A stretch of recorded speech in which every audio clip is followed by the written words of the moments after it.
La GEV vous propose la semaine du chef de l'État.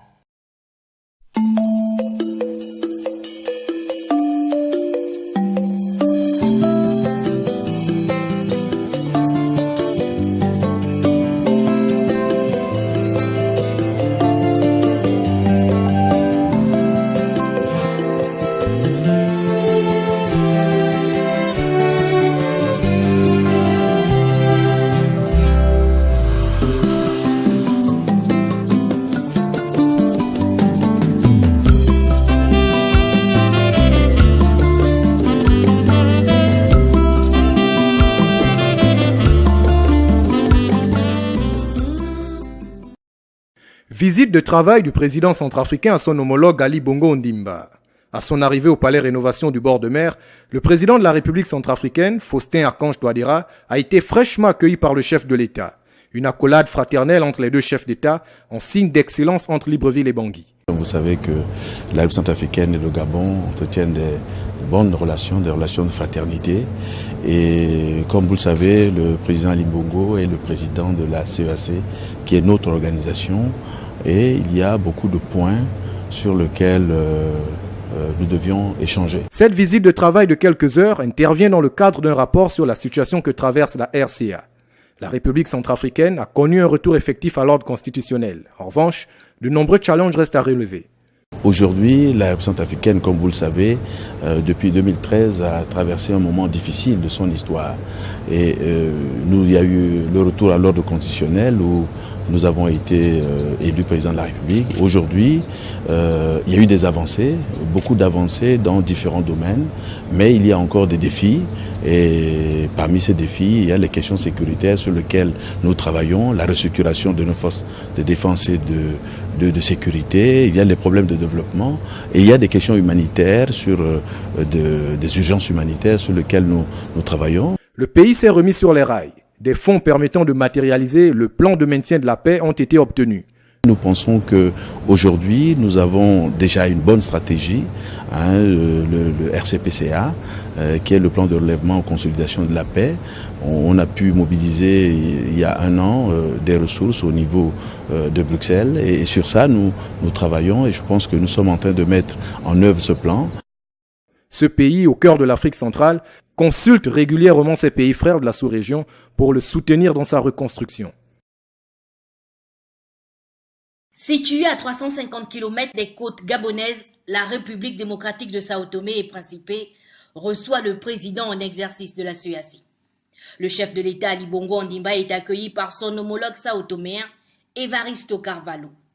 Honneur militaire et exécution des deux hymnes ont ponctué la première étape de cette visite de travail qui s'inscrit dans le cadre de l'intégration sous-régionale. Les deux chefs d'État ont eu un tête-à-tête autour des questions de paix et de sécurité au sein de l'espace communautaire. À l'heure actuelle, notre sous-région a un certain nombre de difficultés, notamment des problèmes sur la sécurité. Certains pays connaissent des conflits, que ce soit des conflits intérieurs ou des conflits qui sont provoqués par l'extérieur. Nous pensons la République centrafricaine, la République démocratique du Congo, mais aussi la République du Tchad et celle du Cameroun qui sont confrontées à Boko Haram. Donc toutes ces questions-là nécessitent que nous puissions avoir des concertations. L'économie et l'environnement ont occupé une place de choix dans leurs échanges, avec en filigrane la valorisation des ressources naturelles pour un meilleur développement en Afrique centrale. La coopération sous l'intégration régionale est justement une piste importante pour développer plus nos économies et assurer la paix dans notre sous-région. Autre personnalité à avoir échangé avec le numéro 1 gabonais, le Premier ministre Patrice Emery Trovaoda. Devant son cabinet, les populations venues saluer Ali Bongo Ondimba, président du Gabon. Les deux autorités sao-toméennes ont adressé une invitation officielle à leurs hôtes. Une visite au cours de laquelle les deux parties aborderont le renforcement des liens de coopération, d'amitié et de fraternité entre les deux États. Accompagné du secrétaire général de la Communauté économique des États de l'Afrique centrale, le ministre congolais des Affaires étrangères Jean-Claude Ngakosso est allé faire le point des travaux de la 5e session ordinaire des ministres du COPAX au président de la République, chef de l'État Ali Bongo Ondimba, président d'exercice de la CEAC. Une rencontre qui a permis d'aborder les questions liées à la réforme de l'institution, la sécurité dans la sous-région et la relance de l'économie. Vous savez que notre communauté ne se porte pas très bien. C'est quasiment un euphémisme que de le dire. Mais nous en avons pris conscience et nous devons travailler d'arrache-pied sans nous décourager, la revitaliser, à lui donner une âme, à lui donner de nouveaux projets, à lui donner des moyens financiers pour qu'elle soit à la hauteur de sa vocation historique. Pour le ministre congolais des Affaires étrangères, l'échange avec le président de la République, chef de l'État Ali Bongo Ondimba, président de la CEAC, s'inscrit dans le cadre de consolider cette volonté et cette détermination des États membres de la sous-région à apporter une réponse efficace aux problèmes de sécurité. Nous avons reçu des enseignements de son Excellence sur la nécessité de coordonner la sécurité dans notre sous-région, que nos armées, nos services de renseignement, nos services de sécurité apprennent à travailler ensemble. Ils ont commencé à le faire, mais qu'ils fassent encore mieux dans l'échange des renseignements, parce que les dangers auxquels nous sommes confrontés sont quasiment les mêmes. Assurer la paix et la sécurité dans la sous-région reste l'objectif principal impulsé par les travaux de la 5e session ordinaire des ministres du COPAX. Plusieurs dossiers à l'ordre du jour de ce Conseil des ministres. Autour de la table, le chef de l'État Ali Bongo Ondimba et les membres du gouvernement ont statué sur les différents plans d'action des départements ministériels. Objectif, faire une mise au point des orientations fixées par le président de la République. Les événements marquant l'actualité nationale et internationale ont été passés au crible.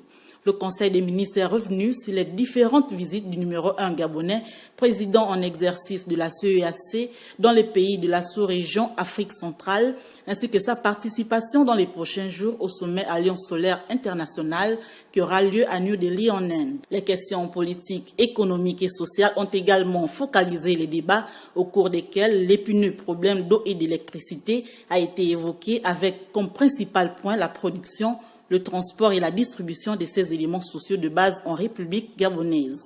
Le Conseil des ministres s'est également penché sur l'adoption des projets de textes législatifs et réglementaires.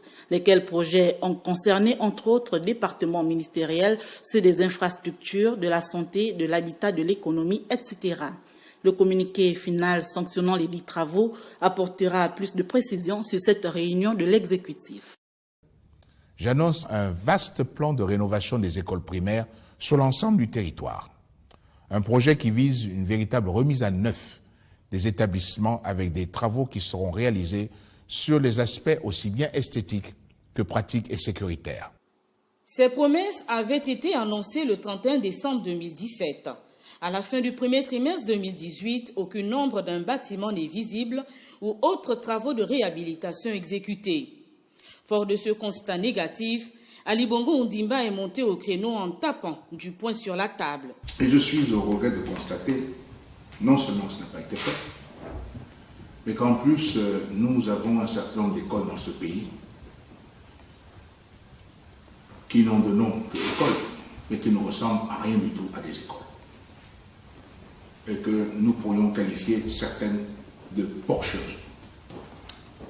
Et je dis bien porcheuses. Lors de la journée citoyenne, la première dame a envoyé des équipes pour remettre à neuf une école. Pour être exact, ça lui a coûté 16 millions. Alors, je ne vois pas pourquoi, pour pouvoir appliquer la décision qui est la mienne, il faille tout ce temps. Alors que nos enfants apprennent dans des conditions extrêmement déplorables. Pour certaines écoles, les enfants en viennent à aller se soulager dans la nature. Si ceci ne vous interpelle pas, ben moi c'est le cas. Alors, l'opération que j'avais ordonnée n'est pas destinée à ce que les uns et les autres puissent s'enrichir, ni que certains d'entre vous puissent enrichir les copains. Elle est destinée à réellement remettre à niveau nos écoles. C'est donc pour être en phase avec sa devise « dire ce qu'il fait et faire ce qu'il dit » que le président de la République a fait une fois encore injonction au gouvernement pour qu'avec diligence, tous ces chantiers de l'éducation s'exécutent au profit, bien évidemment, de la jeunesse scolarisée. J'avais donc indiqué que je souhaitais que nous puissions revaloriser, remettre en état un certain nombre de salles de classe. Et je suis au regret de constater, non seulement que ça n'a pas été fait, mais qu'en plus, nous avons un certain nombre d'écoles dans ce pays qui n'ont de nom que école, mais qui ne ressemblent à rien du tout à des écoles. Et que nous pourrions qualifier certaines de porcheries. Et je dis bien porcheries. Et je n'entends pas que cet état de choses puisse se poursuivre. Lors de la journée citoyenne, la première dame a envoyé des équipes pour remettre à neuf une école. Et ceci a été fait avec peu de moyens. Pour être exact, ça lui a coûté 16 millions. Alors, je ne vois pas pourquoi, pour pouvoir appliquer la décision qui est la mienne, il faille tout ce temps. Alors que nos enfants, parce que il s'agit bien de nos enfants, apprennent dans des conditions extrêmement déplorables. Pour certaines écoles, des enfants en viennent à aller se soulager dans la nature, comme des animaux, comme des bêtes. Si ceci ne vous interpelle pas, ben moi c'est le cas. Alors, l'opération que j'avais ordonnée n'est pas destinée à ce que les uns et les autres puissent s'enrichir, ni que certains d'entre vous puissent enrichir les copains. Elle est destinée à réellement remettre à niveau nos écoles. L'attentisme dans lequel vous êtes aujourd'hui me surprend. Au regard de l'importance des décisions que j'avais eu à annoncer et qui me semble que vous approuviez tous. Donc je répète que je voudrais que tout ceci puisse être mis en route le plus rapidement possible. Dans de bonnes conditions, en respectant nos lois en matière de passation du marché et autres. Le respect des lois ne veut pas dire que la lenteur, mais que ça puisse être fait le plus rapidement possible. Et que nos compatriotes n'aient pas à subir les aléas administratifs auxquels, pour l'instant, on les soumet. Ce Premier ministre, comme je vous l'ai déjà dit, le temps de l'action est venu et je veux voir de l'action. Et que tout le monde s'exécute.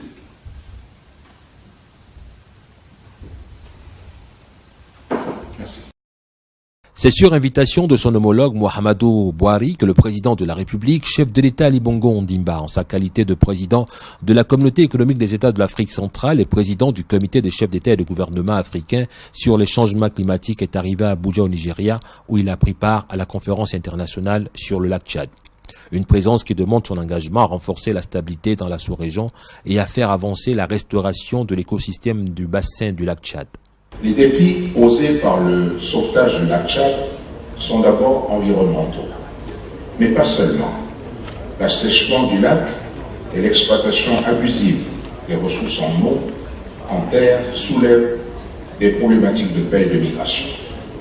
C'est pourquoi le cadre permanent de concertation que constitue la commission du bassin du lac Tchad est une opportunité unique pour empêcher que le désastre écologique que nous connaissons se transforme en une crise humanitaire. le chef de l'État Ali Bongo Ondimba, la restauration de l'écosystème du bassin du lac Tchad doit voir la mobilisation de tous les acteurs concernés pour trouver des solutions durables aux besoins des populations dans la région, que ce soit en termes de moyens de subsistance ou de sécurité. Je salue donc ici les efforts conjoints déployés par les pays de la sous-région, tout en rappelant la nécessité d'une plus forte mobilisation internationale pour établir la paix et la sécurité, sans laquelle la situation sécuritaire de la sous-région et la raréfaction des ressources entraîneront des migrations massives avec le risque de déstabiliser de nombreux États africains. Lors des travaux de cette conférence internationale qui accueille la participation de plusieurs chefs d'État et de gouvernement, les parties prenantes ont débattu et échangé sur les différentes options de restauration du lac Tchad, y compris le projet de transfert d'eau interbassin du fleuve Ubangui au lac Tchad. À cet effet, le président de la République, chef de l'État Ali Bongo Ondimba, a annoncé l'établissement d'un système de surveillance du lac Tchad et du paysage environnant par l'Agence gabonaise d'études et d'observation spatiale. Une contribution qui permettra aux décideurs de disposer des dizaines d'images satellitaires du bassin du lac Tchad. Le chef d'État Ali Bongo Ondimba a regagné Libreville le même jour. Le Tchad a constitué la 6e étape de la tournée sous-régionale initiée et entamée par le chef de l'État Ali Bongo Ondimba. Une tournée qui vise, entre autres, à renforcer les liens entre le Gabon et les pays de la CEAC, la communauté économique des États de l'Afrique centrale, mais aussi à redonner une autre image à cette sous-région, à diversifier les domaines de coopération et à booster l'économie. Avec son homologue Idriss Déby Itno, le chef de l'État Ali Bongo Ondimba en tête-à-tête sont largement revenus sur des questions importantes. Ce qui est important à dire, c'est qu'en début d'année comme cela, il est bon que nous puissions faire le point sur toutes les affaires qui concernent notre sous-région. Donc, il y a des dossiers que vous connaissez, qui sont importants, qui sont des dossiers brûlants. Et moi, lorsque je fais le tour comme cela, je viens consulter mes pairs et je loue la sagesse du président Déby qui a une forte expérience et qui donc, avec lequel nous pouvons discuter de tous les problèmes et puis apporter déjà les solutions. Ces problèmes-là, dans notre sous-région, nous nous préoccupons aussi bien des questions de sécurité que des questions de développement. Ce qui est important pour les dirigeants que nous sommes sur le développement, c'est de demain s'assurer que nous puissions respectivement dans tous nos pays créer des emplois, être en mesure de nourrir notre population. Et donc tout ce développement économique repose d'abord sur la question fondamentale de paix et de stabilité. La rencontre de Djamena a été l'occasion de faire un tour d'horizon de l'actualité dans le reste du monde. Ali Bongo Ondimba et Idriss Déby Itno ont une convergence d'idées sur une diversité de préoccupations. Je voudrais donc remercier mon frère Ali pour avoir fait ce déplacement qui nous a permis de faire le tour d'horizon, prendre tous nos problèmes, en fait, disons, tous les problèmes que nous avons devant nous, et chercher des bases et moyens de trouver des solutions. Ça, c'est, je pense que la question la plus importante, en fait, disons, sur laquelle nous nous sommes attardés. La visite de travail d'amitié du président de la République Ali Bongo Ondimba à Djamena a été donc un rendez-vous pour le président de la République de réaffirmer et de revitaliser la coopération entre Djamena et Libreville. Accueilli à l'aéroport international de Malabo par son homologue équato-guinéen Teodoro Obiangema Bazogo, le chef de l'État s'est entretenu avec son hôte Ali Bongo Ondimba, président en exercice de la CEAC. Au cours de leur entrevue, les deux personnalités ont évoqué les questions bilatérales, sous-régionales et continentales. Saluant l'exemplarité de la coopération entre le Gabon et la Guinée équatoriale, qui se traduit par des consultations régulières et par la réalisation des projets communs, Ali Bongo Ondimba et son homologue ont exprimé leur ferme volonté d'impulser cette dynamique en Afrique centrale. La situation sécuritaire dans certains pays de la sous-région était également au cœur des échanges entre les présidents Ali Bongo Ondimba et Teodoro Obiangema Bazogo. Les deux hommes se sont donné rendez-vous pour le sommet du Conseil de paix et de sécurité de la Communauté économique des États de l'Afrique centrale qui aura lieu dans les toutes prochaines semaines à Libreville. La RDC constitue la 4e étape de cette tournée sous-régionale initiée par le chef de l'État Ali Bongo Ondimba, par ailleurs président en exercice de la CEAC, la Communauté économique des États de l'Afrique centrale. Au salon d'honneur de l'aéroport international Léomba pour saluer le président de la République à son départ, le vice-président de la République, le Premier ministre, chef du gouvernement et quelques membres de son équipe. Cette visite de travail et d'amitié du chef de l'État Ali Bongo Ondimba en RDC vise à renforcer la coopération avec ce pays frère, mais aussi à redynamiser la sous-région d'Afrique centrale. Au terme des échanges avec son homologue, le président de la République, Joseph Kabila, le chef de l'État Ali Bongo Ondimba va regagner Libreville. Cette visite du président de la République, Ali Bongo Ondimba, est placée sous le sceau de l'intégration sous-régionale et du renforcement de la coopération entre Libreville et Kinshasa. À l'aéroport international de Njili, le chef de l'État, président de la CEAC, a été accueilli par le président de l'Assemblée nationale. Le mausolée Laurent Désiré Kabila a marqué l'un des temps forts de ce séjour de 24 heures. Le numéro 1 gabonais s'est incliné devant la mémoire de ce chef d'État congolais décédé en 2001. Au Palais de la Nation, Ali Bongo Ondimba a été reçu par son homologue Joseph Kabila Kabange. Les questions de sécurité et de développement économique à l'échelle bilatérale et sous-régionale ont longuement été évoquées au cours d'un tête-à-tête entre les chefs d'État gabonais et congolais. Les points relatifs aux réformes institutionnelles au sein de l'espace communautaire n'étaient pas en reste. La situation de paix et de sécurité dans la sous-région a focalisé les échanges avec en toile de fond le sommet du Conseil de paix et de sécurité de la communauté économique des États de l'Afrique centrale qui se tiendra à Libreville dans les prochains jours. Enrichir la coopération militaire entre le Gabon et la Chine, c'est la trame de cette rencontre. Le président de la République et le ministre chinois en charge de la défense se sont engagés ici à consolider l'axe Libreville-Pékin sur le plan militaire.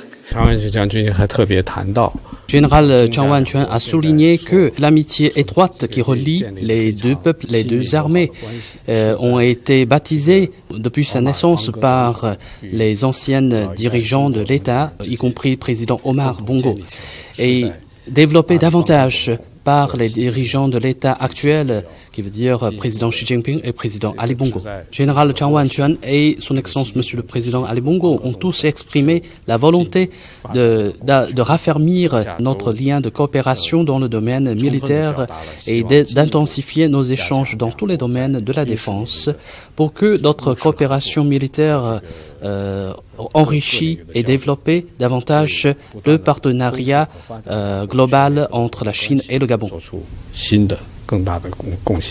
Les actes de coopération bilatérale entre les deux États ne se comptent plus et se succèdent depuis l'établissement des relations diplomatiques en 1974.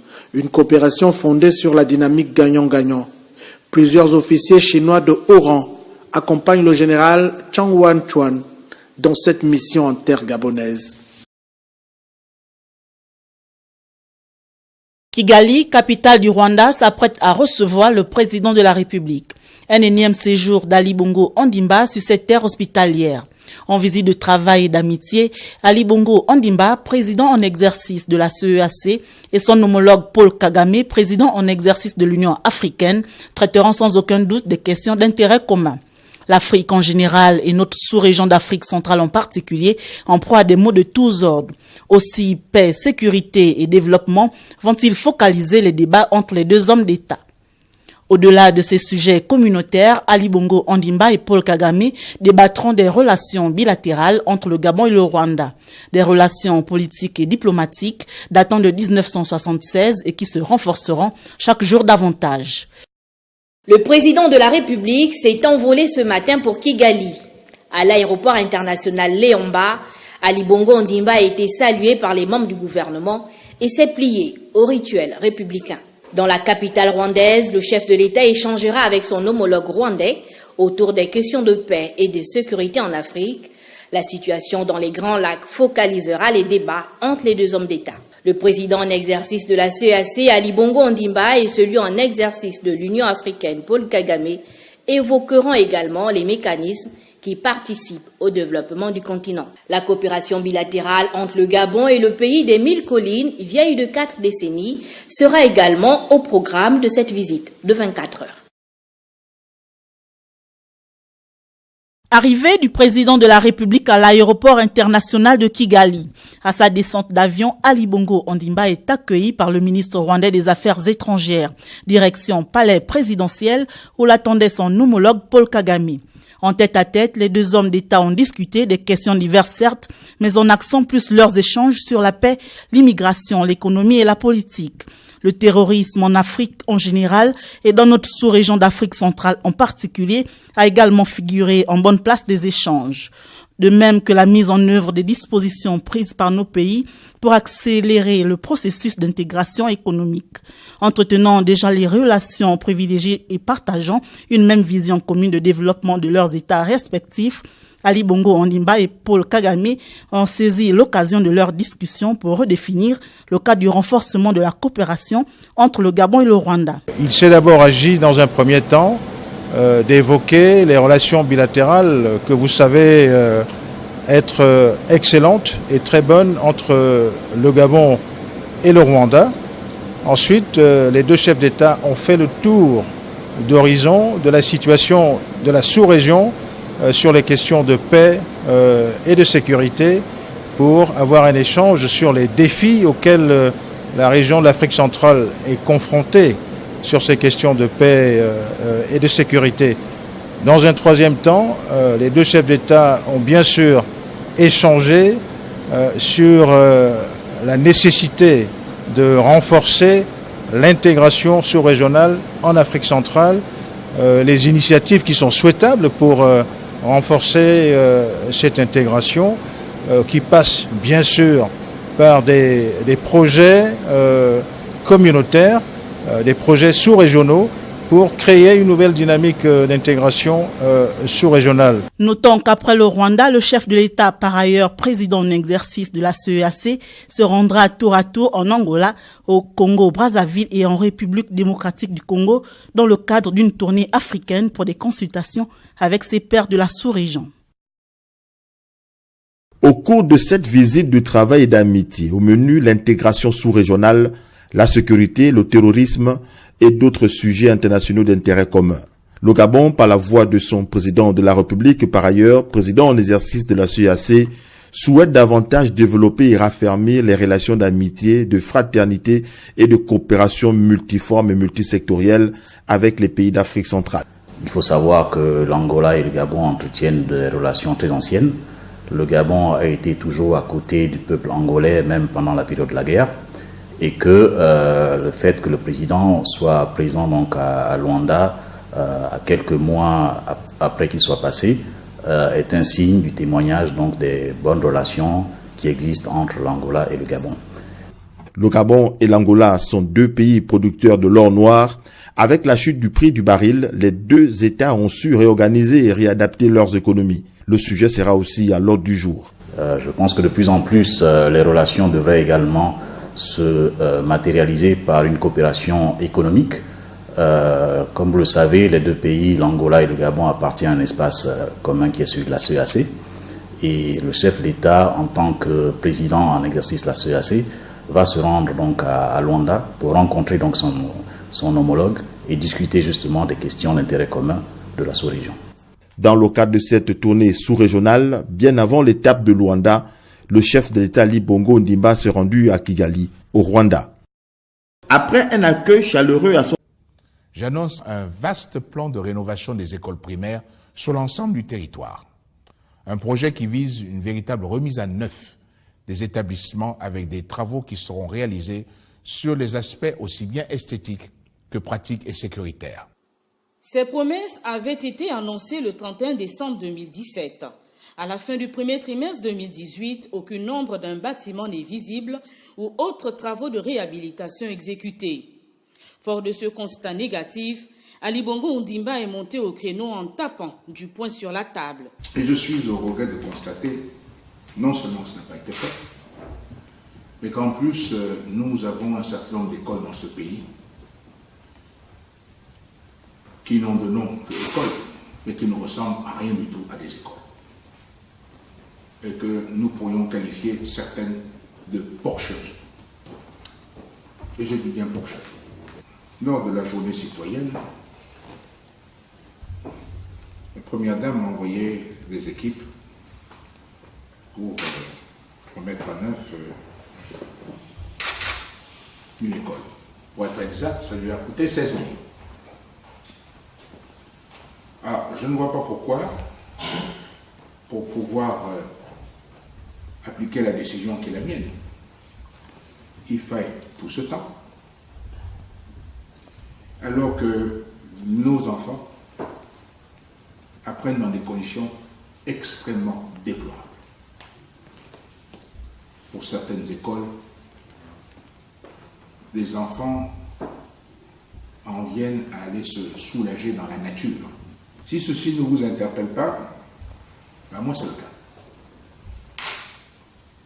Alors, l'opération que j'avais ordonnée n'est pas destinée à ce que les uns et les autres puissent s'enrichir, ni que certains d'entre vous puissent enrichir les copains. Elle est destinée à réellement remettre à niveau nos écoles. C'est donc pour être en phase avec sa devise « Dire ce qu'il fait et faire ce qu'il dit » que le président de la République a fait une fois encore injonction au gouvernement pour qu'avec diligence, tous ces chantiers de l'éducation s'exécutent au profit, bien évidemment, de la jeunesse scolarisée. J'avais donc indiqué que je souhaitais que nous puissions revaloriser, remettre en état un certain nombre de salles de classe. Et je suis au regret de constater, non seulement que ça n'a pas été fait, mais qu'en plus, nous avons un certain nombre d'écoles dans ce pays qui n'ont de nom que école, mais qui ne ressemblent à rien du tout à des écoles. Et que nous pourrions qualifier certaines de porcheuses. Et je dis bien porcheuses. Et je n'entends pas que cet état de choses puisse se poursuivre. Lors de la journée citoyenne, la première dame a envoyé des équipes pour remettre à neuf une école. Et ceci a été fait avec peu de moyens. Pour être exact, ça lui a coûté 16 millions. Ah, je ne vois pas pourquoi, pour pouvoir appliquer la décision qui est la mienne, il faille tout ce temps, alors que nos enfants, parce que s'agit bien de nos enfants, apprennent dans des conditions extrêmement déplorables. Pour certaines écoles, des enfants en viennent à aller se soulager dans la nature, comme des animaux, comme des bêtes. Si ceci ne vous interpelle pas, ben moi c'est le cas. Alors, l'opération que j'avais ordonnée n'est pas destinée à ce que les uns et les autres puissent s'enrichir, ni que certains d'entre vous puissent enrichir les copains. Elle est destinée à réellement remettre à niveau nos écoles. L'attentisme dans lequel vous êtes aujourd'hui me surprend. Au regard de l'importance des décisions que j'avais eu à annoncer et qui me semble que vous approuviez tous. Donc je répète que je voudrais que tout ceci puisse être mis en route le plus rapidement possible. Dans de bonnes conditions, en respectant nos lois en matière de passation du marché et autres. Le respect des lois ne veut pas dire que la lenteur, mais que ça puisse être fait le plus rapidement possible et que nos compatriotes n'aient pas à subir tous les aléas administratifs auxquels, pour l'instant, on les soumet. Ce Premier ministre, comme je vous l'ai déjà dit, le temps de l'action est venu et je veux voir de l'action et que tout le monde s'exécute. La GEF vous a proposé la semaine du chef de l'État.